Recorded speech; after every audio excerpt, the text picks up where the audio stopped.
നമസ്കാരം. അപ്പോൾ തെളിവ് എന്ന് പറയുന്നത് ഞങ്ങളുടെ സ്വപ്നം.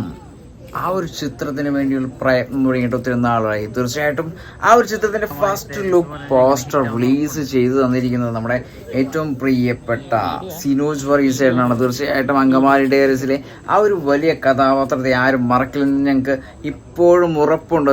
അദ്ദേഹത്തിന്റെ ആ ഒരു നല്ല മനസ്സിന് ഒരു ബിഗ് സല്യൂട്ട്. അപ്പോൾ ഈ ഒരു ചിത്രത്തിന്റെ ഫസ്റ്റ് ലുക്ക് പോസ്റ്റർ റിലീസിങ്ങിനെ കുറിച്ച് സംസാരിച്ചപ്പോൾ സിനോജേട്ടൻ പറഞ്ഞു, എന്റെ സ്വന്തം തട്ടകമായ അങ്കമാലിയിലേക്ക് വരിക, അവിടെ വെച്ച് നമുക്ക് മീറ്റ് ചെയ്യാന്ന് പറഞ്ഞു. തീർച്ചയായിട്ടും ഞങ്ങൾ അങ്കമാലിയിലേക്ക് ചെന്നു. കുറച്ച് സമയം ചെറിയൊരു ഹോട്ടലിൽ കയറി കുറച്ച് ചായയും കടിയും ഒക്കെ കഴിച്ചങ്ങനെ ഇരുന്നു. ഏതാനും നിമിഷങ്ങൾക്കകം തന്നെ സിനോജേട്ടന്റെ കോള് വന്നു. ഹോട്ടലിൽ കയറി ചായയും കടിയൊക്കെ ഓർഡർ കൊടുത്തു. ക്യാമറമാൻ, ഡയറക്ടർ, അഭിനേതാക്കള്, പിന്നെ രണ്ടുമൂന്ന് പേരോട് വരാണ്ട് അവരെ വെയിറ്റ് ചെയ്തിരുന്നു.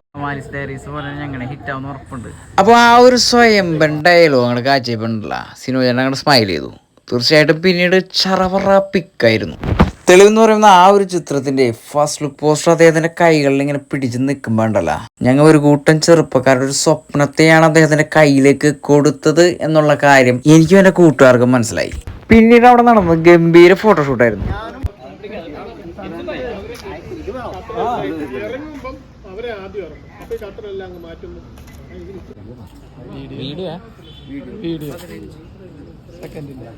അപ്പൊ അങ്കമാലിയുടെ ഒരു സൂപ്പർ ഹിറ്റ് ആയിട്ട് ചൂട്ട് പിടിച്ചിരിക്കുന്ന സമയത്തുണ്ടല്ലോ, എൻ്റെ ഒരു ആൽബത്തിന്റെ ഫസ്റ്റ് ലുക്ക് പോസ്റ്റർ റിലീസ് ചെയ്തതും ഈ സിനോജേട്ടൻ തന്നെയായിരുന്നു.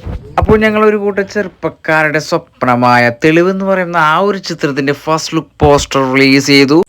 വീണ്ടും ഒരു ജ്യൂസ് കട, വേറൊന്നും നോക്കിയില്ല, ലൈം ജ്യൂസ് ആൻഡ് കടീസ്. അപ്പോൾ ഞങ്ങൾ ഹാപ്പി മൂഡാണ്. അതൊരു തെളിവാണേ.